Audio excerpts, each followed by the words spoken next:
Saudara, kisruh pimpinan DPD yang baru belum usai pasca pelantikan oleh Mahkamah Agung. Wakil Ketua DPD 2014-2019 GKR Hemas menolak pengunduran diri dari jabatannya. Lalu bagaimana nasib DPD ke depannya? Wakil Ketua DPD 2014-2019 Faruk Muhammad sudah tersambung melalui sambungan satelit. Selamat malam Pak Faruk. Selamat malam, Pak Faruk. Selamat malam para pemirsa Kompas TV. Selamat malam. Pak Faruk, kalau kita lihat di headline Kompas hari ini, MA DPD permainkan hukum. Jelas tertulis di sini. Apa tanggapan Anda soal ini? 100% benar. Saya membenarkan, mendukung.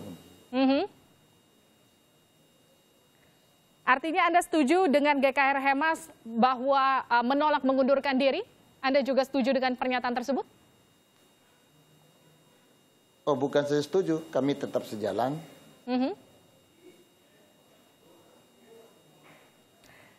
Pak Faruk, tapi kemarin ketika kita berbincang di Kompas Malam dengan Gede Pasek, ia kemarin berujar mengenai Anda yang sebetulnya sempat menyerahkan palu ke anggota tertua dan termuda untuk melanjutkan sidang. Artinya sebetulnya ada ACC, katakanlah, secara tidak langsung dari Anda. Apa tanggapan Anda soal ini?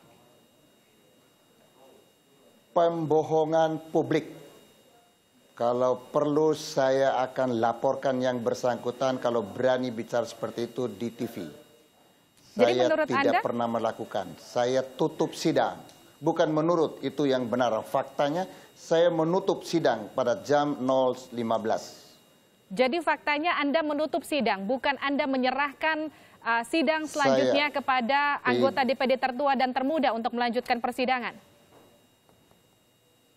Tidak benar. Rupanya jangan sampai informasi ini yang telah dipakai juga untuk membujuk Wakil Ketua Mahkamah PLT Ketua untuk datang mengambil sumpah.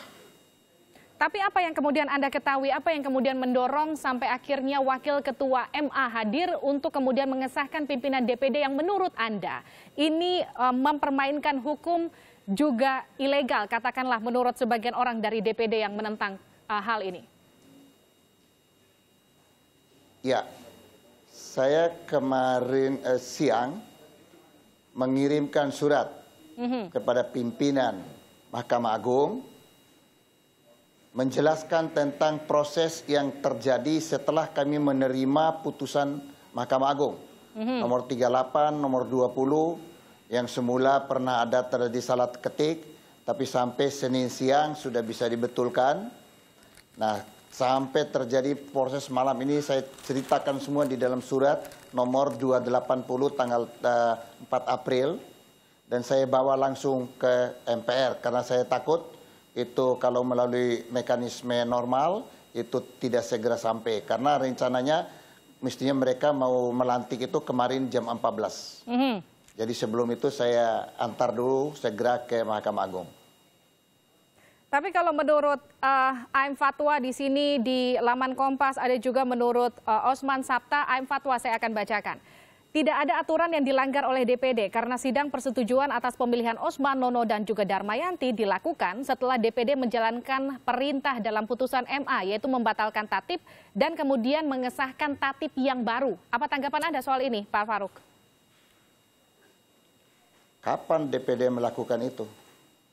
Ini menurut tanggapan dari Pak Fatwa. Apakah ada sidang paripurna akal-akalan, abal-abalan?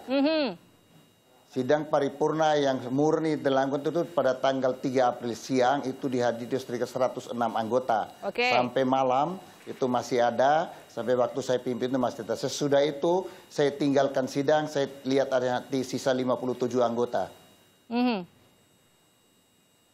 Jadi kalau menurut Anda apa yang dilakukan pemilihan ketua DPD sampai kemudian pengesahannya ini merupakan akal-akalan hukum dan ini merupakan tindakan ilegal yang seharusnya tidak terjadi? Ya. Dan itu pada waktu saya datang mau mengantarkan surat itu, saya tidak bisa bertemu dengan Pak Suwardi untuk menyerahkan langsung karena di ruang Pak Suwardi saya sudah tunggu lama pun masih ada Pak Gede Pasek dengan Sekjen DPD RI. Jadi kalau menurut Anda cukup lama ada di dalam.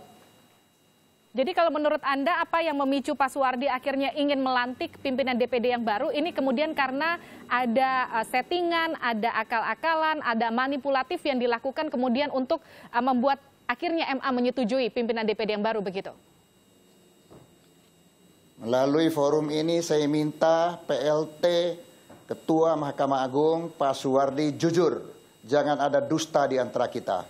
Apa yang terjadi di ruangannya pada sekitar jam 13 kemarin siang antara Gede Pasek, Sekjen DPD RI, dan sejumlah para pembantu pimpinan di ruangan beliau.